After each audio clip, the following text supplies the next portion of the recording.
Yo people, welcome back to another review. This time, the Mandalorian Season 3, Episode 3, or Chapter 19, The Convert.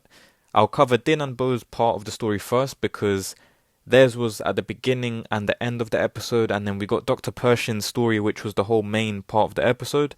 So that's just the structure. And without further ado, let's get straight into this. So the episode starts out where we left off last episode, with Din Djarin on the floor, Bo-Katan still in silence in shock. Din says he's redeemed, those are his first words. Bo-Katan confirms that she is the witness, and just before they leave, Din collects some of the water as proof. Bo-Katan then asks Din if he saw anything under the water, and Din doesn't mention anything. He says he didn't see anything, no mention of mythosaurs, and Bo-Katan, as I said last week, decided not to tell him about it.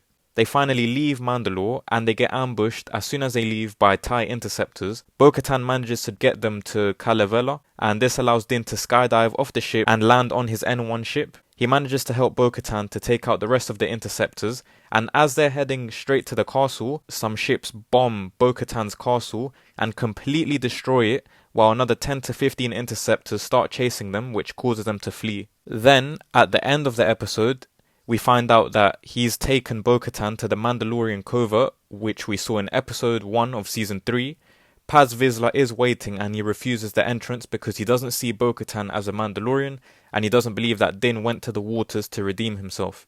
Again, long story short, the water's checked, it's approved by the armorer, so Din is redeemed. However, an interesting part that I personally had not thought about is that since Bo-Katan went in the water as well, and hasn't removed her helmet since she got out, she is now too part of the Creed until she wishes to leave. So that's a pretty interesting dynamic, something that she may use to her advantage in order to get the Darksaber, but that's a very interesting storyline going forwards. Overall, I wish this got more fleshing out, but I guess this left it on like a very interesting point for the next one because everyone welcomed them to back into the Creed at the end.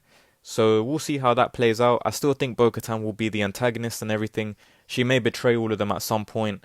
We'll wait for that moment. But as for the main body of this episode, we were taken to Coruscant yet again. It's always nice to be here as it's one of the most iconic places in Star Wars. We get taken to what I assume used to be the Senate chamber.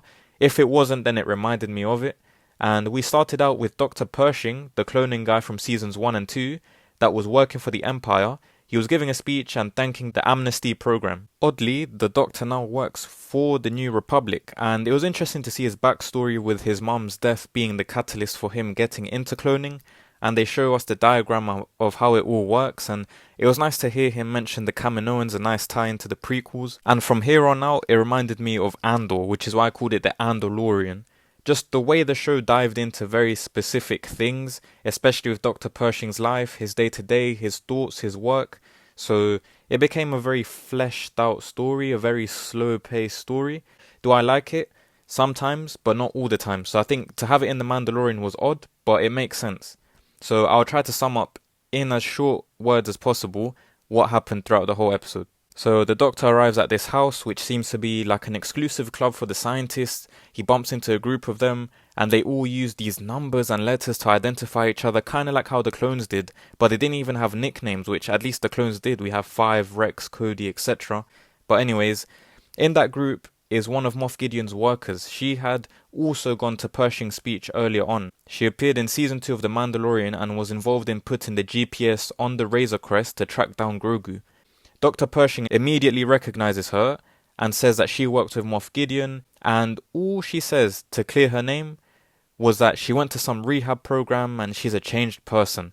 I think it's a lie, and I think that a lot of Imperial loyalists have infiltrated a lot of these New Republic places of power and importance, and this is probably how the New Republic lost all their power. So we find out that Pershing actually wants to carry on with the cloning program, but in a good way, not how the Empire wanted to do it, with good intentions. However, the Republic is extremely against it. He tells the lady scientist this, and she offers to help Pershing to get started on the project, even if it's a risk because she supposedly believes in him.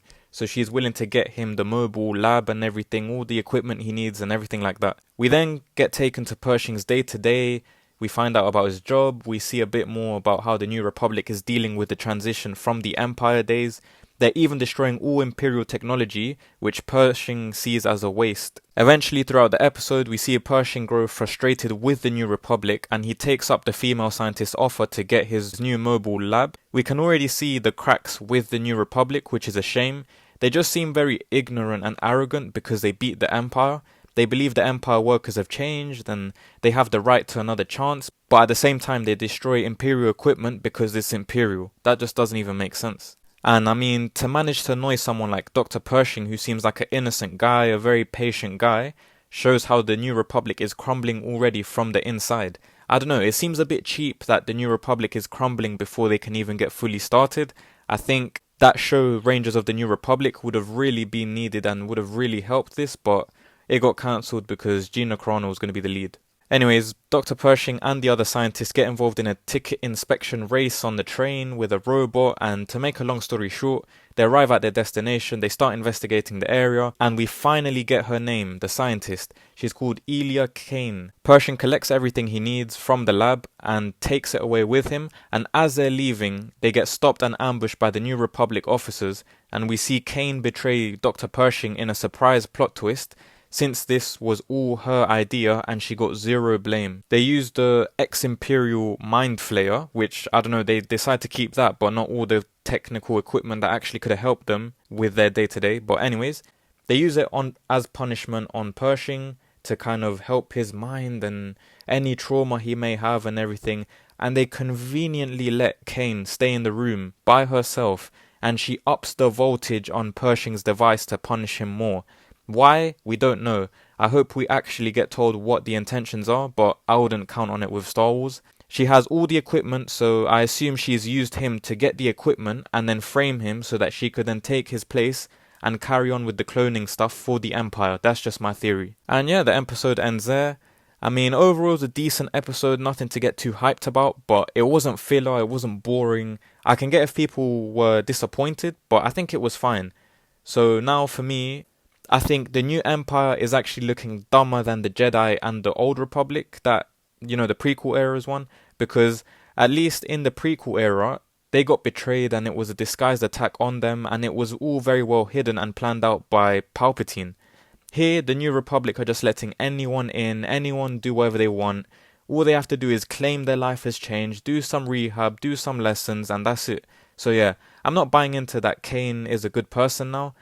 Also, I think that a lot of the people in that scientist group are with her, they're infiltrated, they're loyalists to the Empire. So yeah, I think going forwards, the Bo-Katan storyline's looking good. This whole collapse of the New Republic and the Pershing storyline looks interesting. I assume Kane just wants to work for the Empire again, but is using the New Republic's equipment against them. I don't want it to be poorly written because this can determine if the sequels get boosted up or not, because if the collapse of the New Republic is something cheap and very badly written, then you just aren't getting any fans for the sequels. But yeah, shout out to everyone that made it this far. I appreciate all the support. Don't forget to like, comment, subscribe. I'll catch you in the next video and have a great rest of your day.